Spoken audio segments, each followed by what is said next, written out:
నమస్తే అండి, నేను అపర్ణ. భారతీయ సంస్కృతికి స్వాగతం. మాఘపురాణం 20వ అధ్యాయం. పాండవులలో రెండవ వాడు భీముడు. అపార బలవంతుడు, భోజన ప్రియుడు. ఆకలి వచ్చినప్పుడు ఏమాత్రం ఆగలేని స్వభావం అతనిది. అలాంటిది భీముడికి ఒకసారి ఏకాదశి వ్రతం చేయాలి అనే కోరిక కలిగింది. కానీ ఏకాదశి రోజున భోజనం చేయకూడదని తెలిసి అతడు బెంగపడ్డాడు.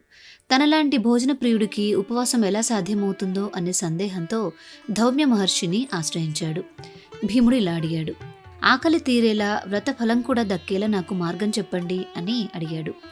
అప్పుడు ధౌమ్యుడు చిరునవ్వుతో, భీమసేన, ఏకాదశి శ్రీ మహావిష్ణువుకు అత్యంత ప్రీతికరమైనది. దీక్షతో వ్రతం చేస్తే ఆకలి కూడా అనిపించదు. రాబోయేది మాఘ శుద్ధ ఏకాదశి. అది సంవత్సరంలోని 24 ఏకాదశులలో అత్యంత గొప్పది. ముఖ్యంగా అది పుష్యమి నక్షత్రంతో కలిసి వస్తే దానికి సమానమైన పుణ్యదినం మరొకటి ఉండదు అని అన్నాడు. ధౌమ్యుడి మాటలతో భీముడి సందేహం తొలగింది. మాఘశుద్ధ ఏకాదశి రోజున భీముడు పూర్తిగా ఉపవాసం ఉండి నిష్ఠతో వ్రతం చేశాడు. అందుకే ఆ ఏకాదశిని భీమ ఏకాదశి అని పిలుస్తారు. అనంతరం వశిష్ఠ మహర్షి దిలీప మహారాజుతో ఇలా అన్నారు, మాఘమాసంలో పరమేశ్వరునికి అత్యంత ప్రీతికరమైన మహాశివరాత్రి కూడా వస్తుంది. ఇప్పుడు దాని మహిమను చెప్తాను. మాఘమాస కృష్ణపక్ష చతుర్దశినే మహాశివరాత్రి అంటారు. ఆ రోజు స్నానం చేసి శంకరుని పూజించి బిల్వపత్రాలు సమర్పించి శివప్రసాదం స్వీకరించి రాత్రంతా జాగరణ చేయాలి. మరుసటి రోజు అమావాస్య స్నానం చేస్తే ఎంతటి పాపాలైనా నశించి కైలాస ప్రాప్తి లభిస్తుంది. ఇది చెప్పేందుకు వశిష్ఠుడు ఒక కథను వివరించాడు. శబరి నదీ తీరంలో ఒక క్రూరమైన బోయవాడు తన కుటుంబంతో జీవించేవాడు.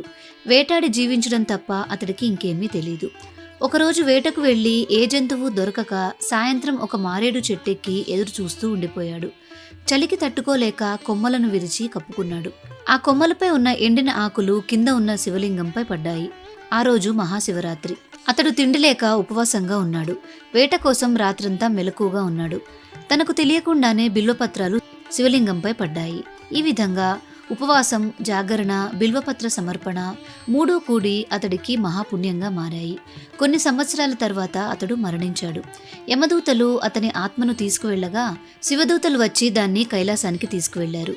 యముడు శివుని వద్దకు వెళ్లి, ఈ బోయవాడు మహాపాపి, చిత్తశుద్ధితో శివపూజ చేయలేదు. అలాంటి వాడికి కైలాస ప్రాప్తి న్యాయమా అని అడిగాడు. అందుకు శివుడు ఇలా అన్నాడు, మహాశివరాత్రి రోజున బిల్వపత్రాలు నాపై పడడం, ఉపవాసం, జాగరణ ఇవన్నీ కలిసినప్పుడు మహాపాపి అయినవాడు కూడా పాప విముక్తుడవుతాడు. ఆ వ్రత మహిమ వల్ల ఇతడు నా సాయుధ్యాన్ని పొందాడు అని అన్నాడు. ఇంకేమీ చెప్పలేని యముడు శివునికి నమస్కరించి అక్కడి నుండి వెళ్ళిపోయాడు. మాఘపురాణం 20వ అధ్యాయం సమాప్తం. మీకు వీడియో నచ్చిందా? నచ్చినట్లయితే లైక్ చేసి మీ బంధుమిత్రులందరికీ షేర్ చేయండి. మిగిలిన అధ్యాయాలను కూడా చూడాలి అనుకుంటే భారతీయ సంస్కృతి ఛానల్ని సబ్స్క్రైబ్ చేసుకొని బెల్ ఐకాన్ని యాక్టివేట్ చేసుకోండి. తిరిగి రేపటి రోజు అధ్యాయంలో మళ్ళీ కలుసుకుందాం. నమస్కారం.